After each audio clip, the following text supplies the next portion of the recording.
Good morning, dear Dharma friends. 7 a.m. in Pacific time. Pacific Daylight Savings Time.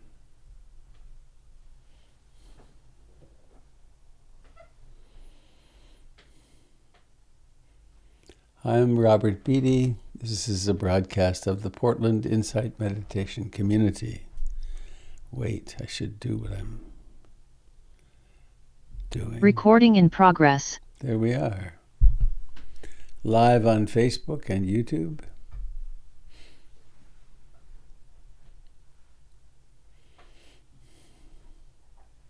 It's remarkable how fast these mornings come around, isn't it?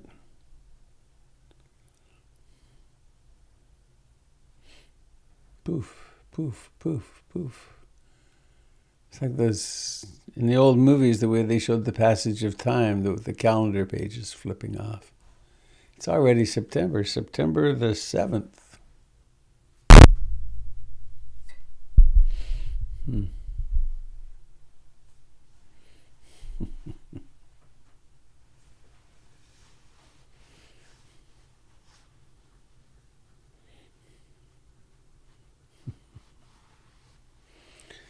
I just had a thought. Denise, you should have a red and white striped outfit.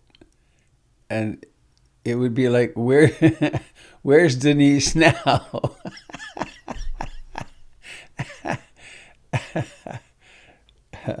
For those of you that haven't had the pleasure of that, there's a series of books called Where's Waldo? Where's Waldo Now? And very intricate drawings, and there's a little Waldo somewhere in there. Well, I have a simple, beautiful reading this morning from the Tao Te Ching, the Wahoo Ching, number 30. Words. That's before this. Let's become aware of sitting and hearing.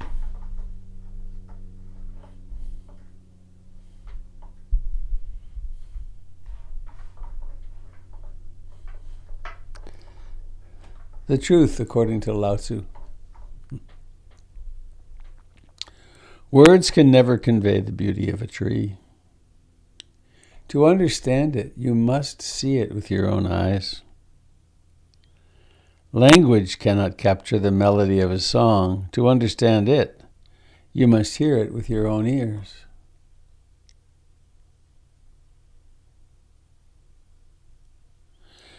So it is with the Tao. So it is with the Dharma. The only way to understand it is to directly experience it. The subtle truth of the universe is unsayable and unthinkable. Therefore, the highest teachings are wordless. My own words are not the medicine, but a prescription, not the destination, but a map to help you reach it. When you get there, quiet your mind and close your mouth. Don't analyze the Dharma. Strive instead to live it silently, undividedly, with your whole harmonious being. That's a lovely collection of words, isn't it? Words can never convey the beauty of a tree. Actually, I remember as a teenager, I was living in Ottawa in Canada, working on the railroad as a brakeman. And I was at a friend's house, and it was the first rains of autumn. About now, actually, maybe a little later. and the streets were all wet. And he was in a second floor apartment. Then there were leaves falling and cars driving through it. And I was a poet then already. I liked to write poetry. And I was struggling to write a poem about it. But there was a deep and somewhat disappointing, actually, realization, which was no matter how well I wrote the poem, no matter how inspired I was, no reader could ever have the experience of the wet streets. They could bring their own meaning to it. But it was quite a realization of the, you must be present to have the experience. Words can never convey the beauty of a tree. To understand it, you must see it with your own eyes. Language cannot capture the melody of a song. To understand it, you must hear it with your own ears. So it is with me. So it is with the Tao, the Dharma. The only way to understand it is to directly experience it. The subtle truth of the universe is unsayable and unthinkable. Therefore, the highest teachings are wordless. My own words are not the medicine, but a prescription. Not the destination, but a map to help you reach it. When you get there, quiet your mind and close your mouth. Don't analyze the way things are. Strive instead to live it silently, undividedly, with your whole harmonious being.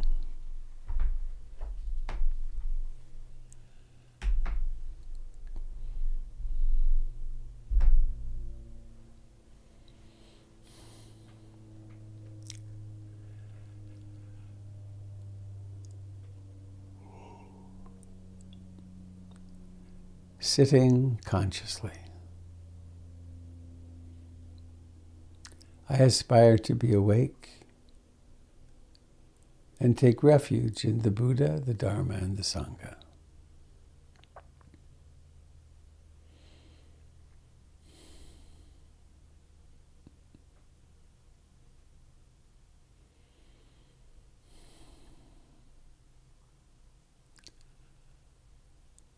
Being awake, what is it?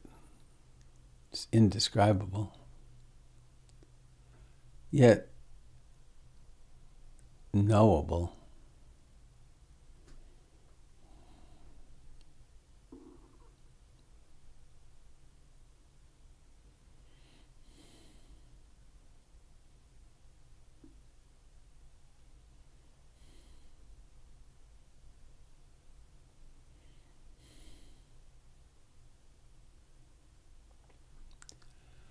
There is a map. It's an elegant map, actually. Four Noble Truths, Eightfold Path, 7 Enlightenment Factors,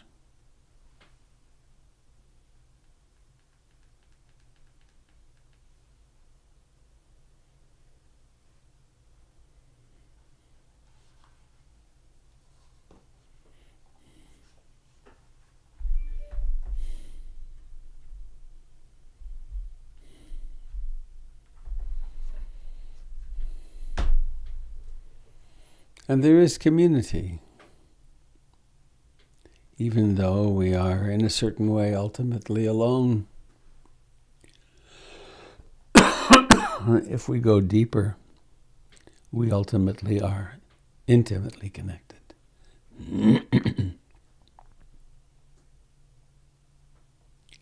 So let us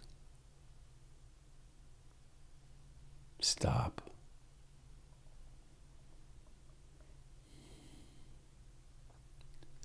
Come home to breathing.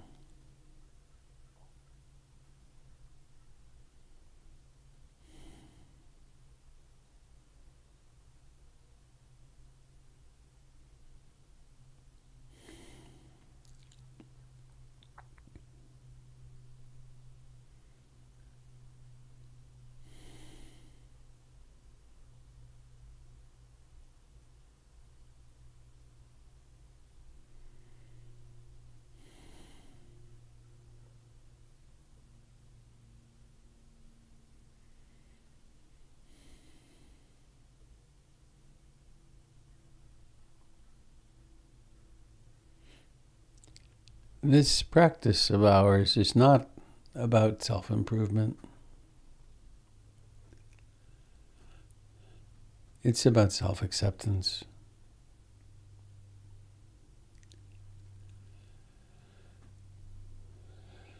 I aspire to love and accept myself exactly as I am in this moment.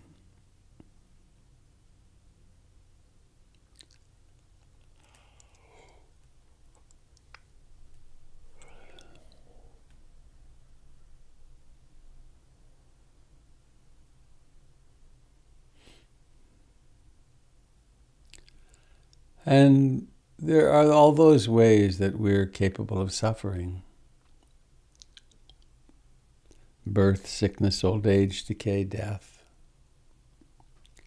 Having experiences we don't want and not having experiences we do want.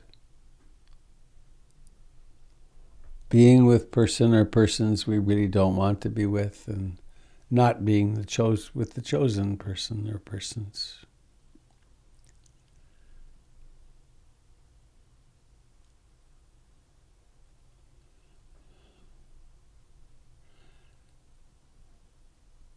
And so there's the willingness to be compassionate. I aspire to be kind, merciful, compassionate. Whenever I discover myself to be hurting,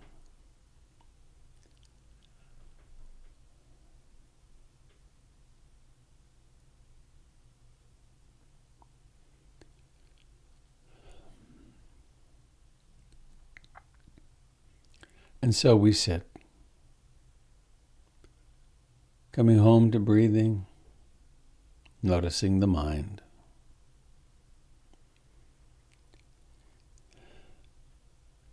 Resting in the beauty of our being.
we help ourselves on the journey by sitting still.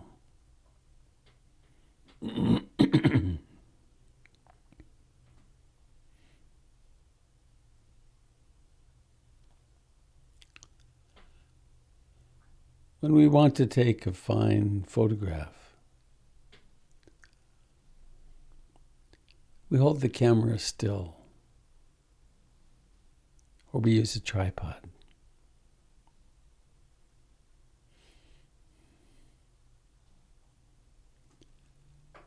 When we want a telescope to function well, we make it still.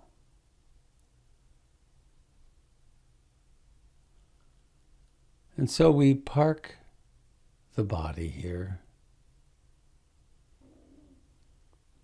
for the time of practice, making a kind of spiritual vow.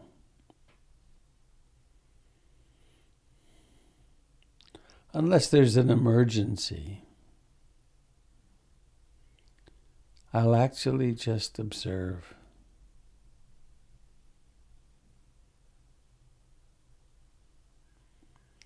This is a way of setting ourselves free of the need to struggle with desires for a while.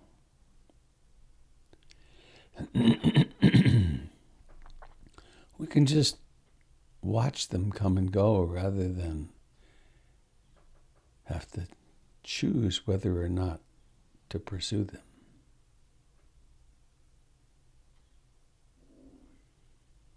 And each breath provides a home base, an anchor.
Each breath has its moment of beginning.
There might be some emotional state, some mood, which is rather dominant. We spoke of loneliness the other day. There's anxiety and depression, fear states. Sometimes when they're dominant or knocking at the door, we put aside the breath and turn the searchlight, the compassionate, loving searchlight of awareness. How is it to be lonely? How is it to be ashamed? It can't be described. It can be pointed at. How is it to feel despairing? How is it to feel joyful, spacious, loving?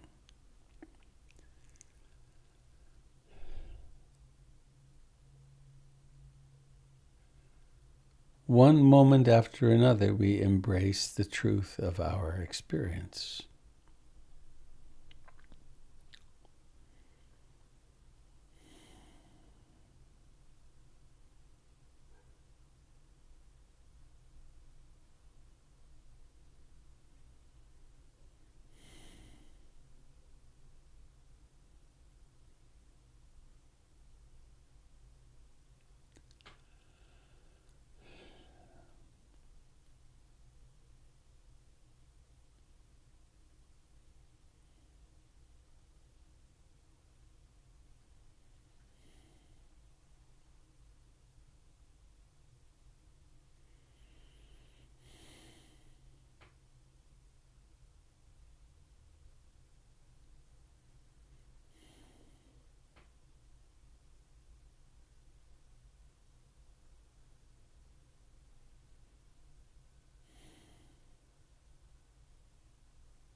a body.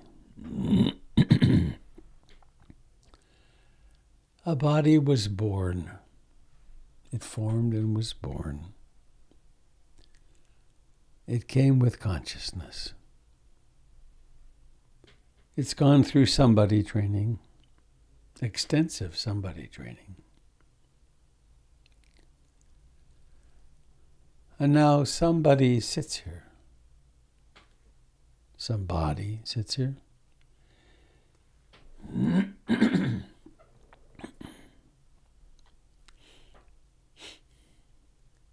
The heart beats,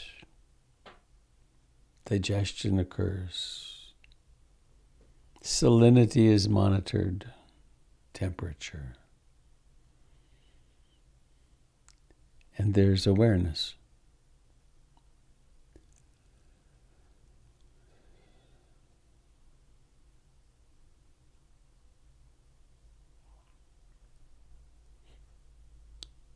Awareness of the actuality of a body sitting, of its breathing,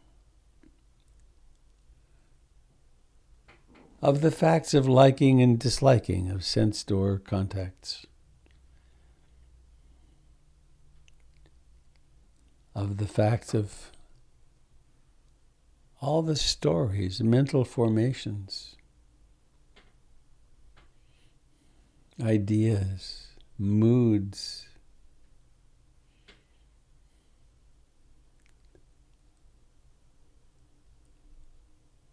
all the perceptions,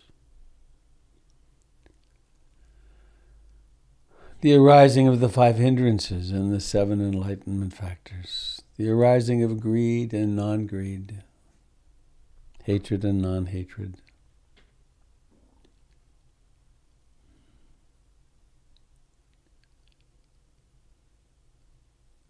How remarkable that simply sitting still with an intention of awakeness reveals this. Reveals this moment of breathing in.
one of the great icons of our time, Buddhist teacher, His Holiness the Dalai Lama.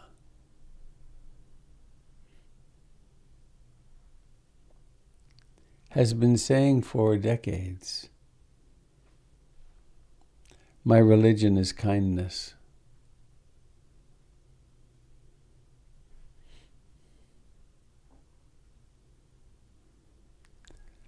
One time in a large teachers gathering, Western teachers, 250 of us, he came and spent a couple of days. And he said several times, don't try to convert people to Buddhism.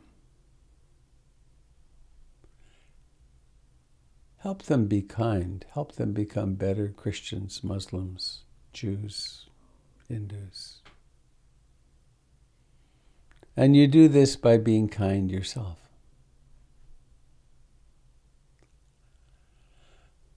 So let us be kind right now.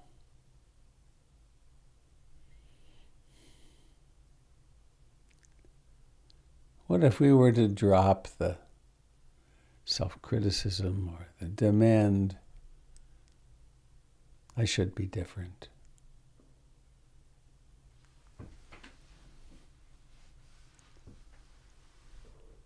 Accepting this person.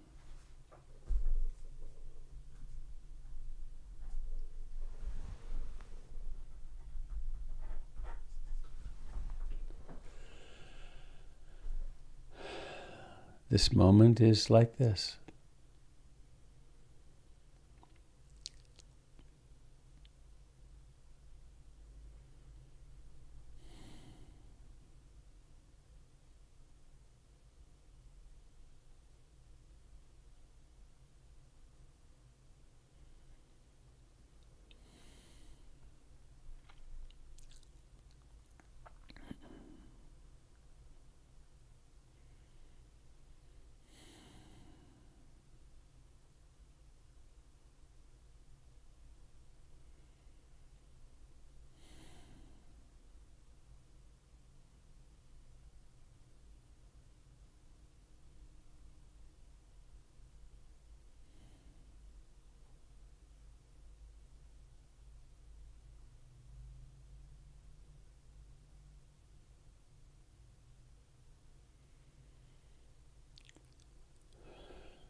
May all beings everywhere share in the merits of our practice.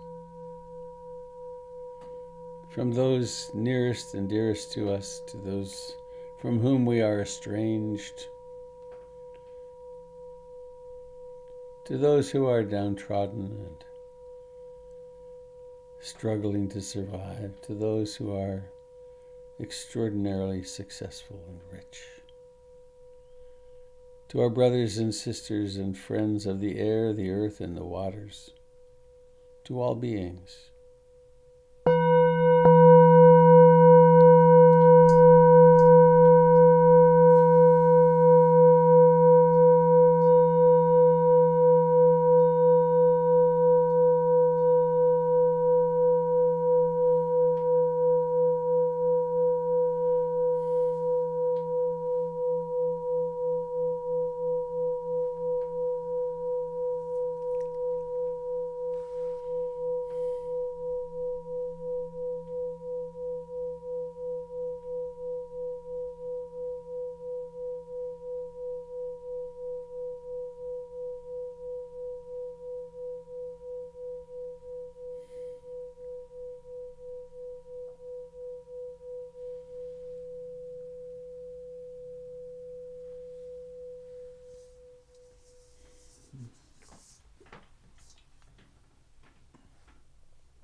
Thank you for coming to practice together this morning.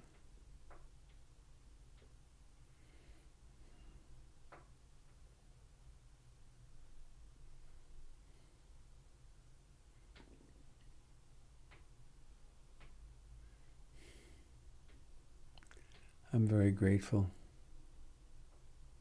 appreciative.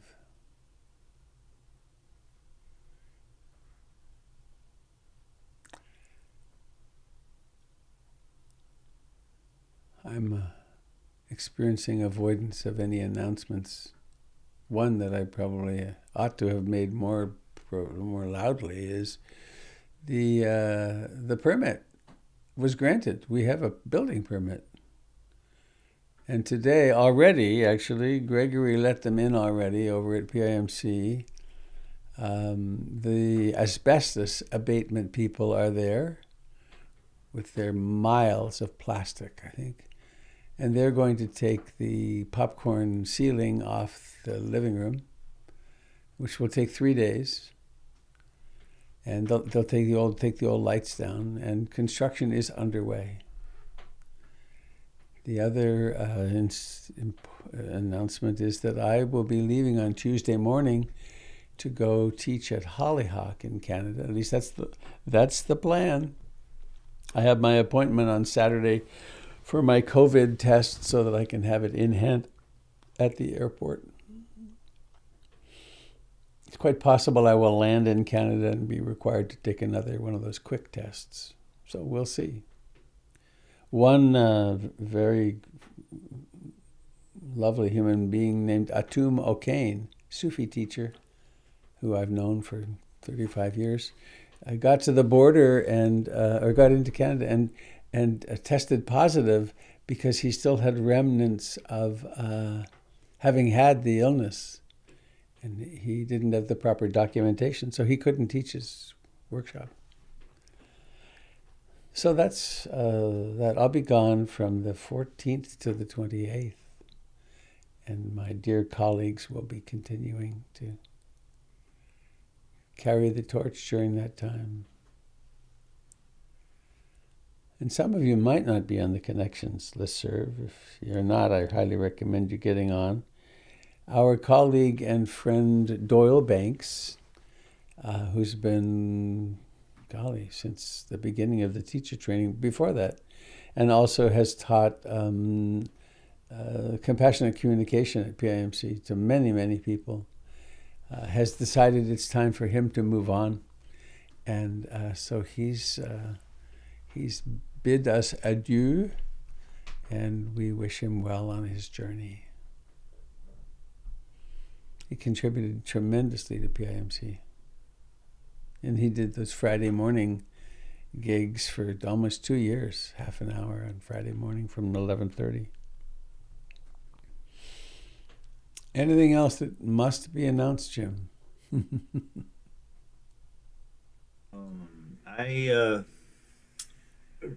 I'm looking at the handout from Avi. The Women's Restorative Circle is resuming on the Oh, yeah. 17th of September with Candle, and Doug's Basics of Mindfulness starts on the 30th, and I guess the third Sunday, Candle will be returning to her Sunday. She does the first and third Sundays. So Thank you. done one this month. That's all I've got on this list here.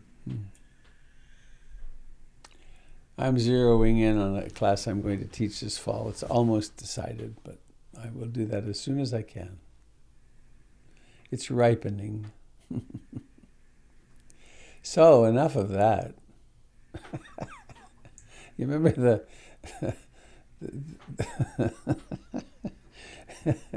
the story of the narcissist? Well, enough about me. What do you think of me? Have you anything you'd like to share this morning, dear friends? How's it going?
Good morning, Robert. Hello, David. Hello. Good morning to you. Good morning to the Sangha. I just want to mention to people, I signed up for a course yesterday being taught by Biko and Alayo called The Foundations of Mindfulness. There's a whole host of teachers who are involved. And it's $400, and it lasts for 3 months, for 12 weeks. And it's done as a series of video instructions, and then there's an online forum for people to connect. So I'm not sure if it would interest people in the group at all, but I'll put a link in the chat. Please do. In case that's something that people are drawn to. So I wanted to work with Biko and Alayo for some time now, so I'm looking forward to the course, but I'm not sure if others are familiar with his work. But anyway, so I just thought I'd mention it.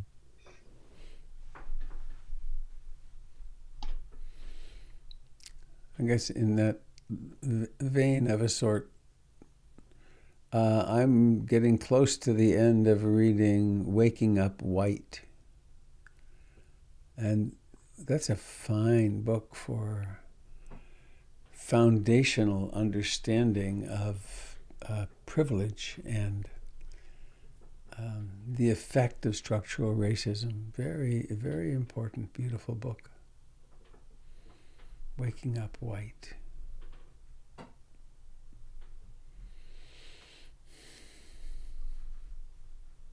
Can I add one more thing, Robert? Sure. There's a lovely book that I'm reading right now called Black and Buddhist. And it's a collection of Black American Buddhists and their experience of race and working with the Dharma. So again, Wow. another book that's highly recommended if you have Huh. time. So yeah.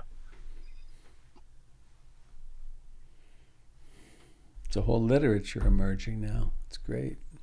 Really.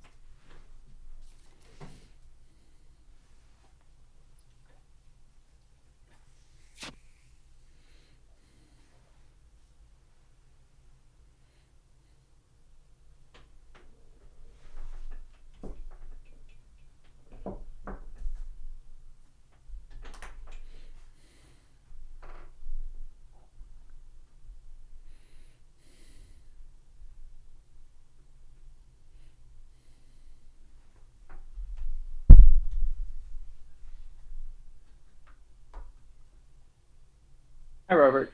It's Dave Mayer. Hello, I just, Dave. I just wanted to share with you another little wrinkle that got ironed out along this road. You frequently will make a reference to meditation not being about fixing myself. And of course, that's why I came to you in the first place. Don Nickerson sent me over to you so that I could fix myself. And and and I use meditation as part of my I'll just say my therapy. But I was just sitting with that reference. I just get tired of sitting here hearing you say that. No, that's not right.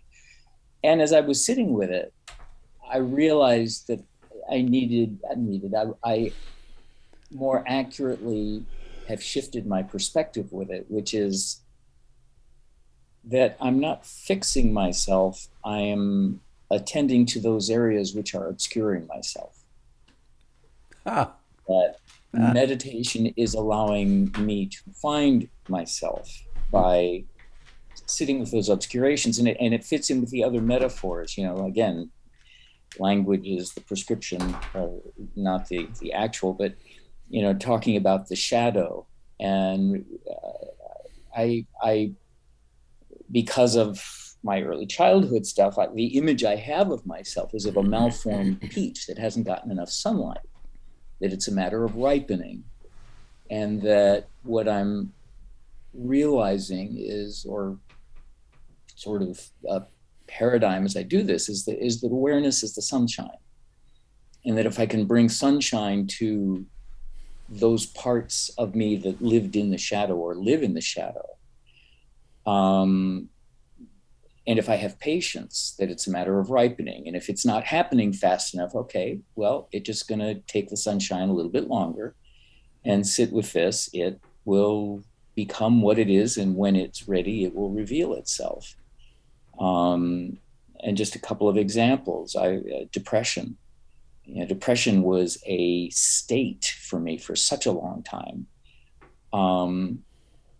And you, again, with the help of your guided meditations and sitting for a long time, recently I had the experience of, depression was a lid that was on top of Pandora's box. And if I allowed with awareness to sit in the experience of depression, eventually the depression sort of dissolved, and I'm looking at this box filled with ugliness, just ugly, horrible anger and rage and hate that was awful, and that the depression kept me from having to experience. In your guidance today, you went to loneliness and anxiety, and as I brought attention to my loneliness, that too is a lid that, sitting in the sunlight of awareness, dissolves into a host of earlier stuff that had to get meshed together into the sensation of loneliness, so I don't have to feel that horrible, awful stuff that happened back then, and I can just have this generic experience of loneliness.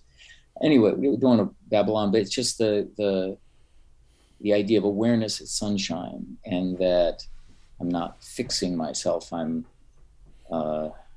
opening to the reality of me. It's game changing in being able to see it that way. Mm-hmm. And again, thank you. Mm-hmm. My God, thank you. Yeah. And one of the things that I learned from Bhikkhu Analayo a while ago, was we do all this articulation of the four foundations of mindfulness and with a particular thought in mind, in a way, which is to recognize ultimately that they're all impermanent, they're all dukkha, and they're all not a self. There is no one there. And your description is really beautiful of the process, David.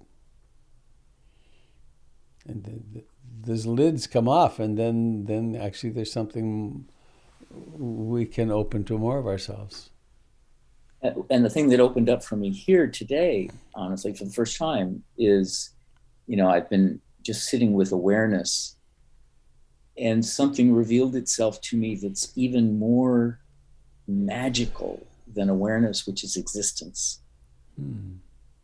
There's something beyond its existence. What a magical concept, existence, that, awareness kind of goes away when we sleep, but existence doesn't. And that's something I want to sit with for a while, is to just appreciate existence in this universe. Wow. Anyway. Thank you.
Well, friends, it would be helpful to me to end sometime around 8 this morning.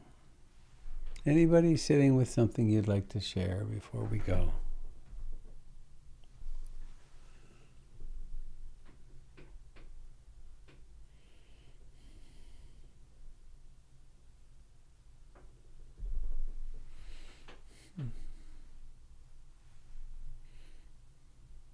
Thanks for being here.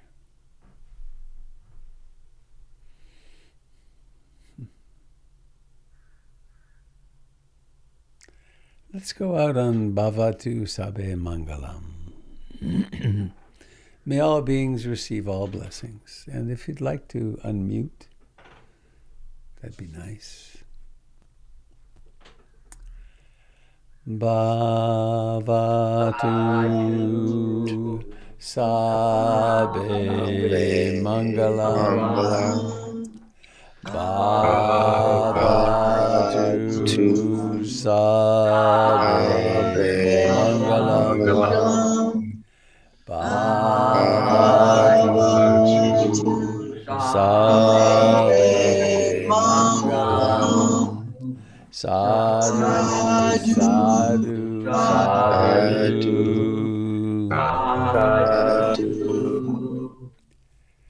Have a wonderful, mindful day with the sunshine of the Buddha illuminating our hearts and everything we see. Bye-bye. Bye, everybody. Take Bye. care. Thank you, Robert. Thank you, Sangha. Thank you. Thank you, Sangha. Thank you. Be well, everyone. Yeah. Blessed day. See you soon. Ready for the leap to hyperspace? Mhm. Here we See go. you in hyperspace. Goodbye, dear friends on Facebook and YouTube.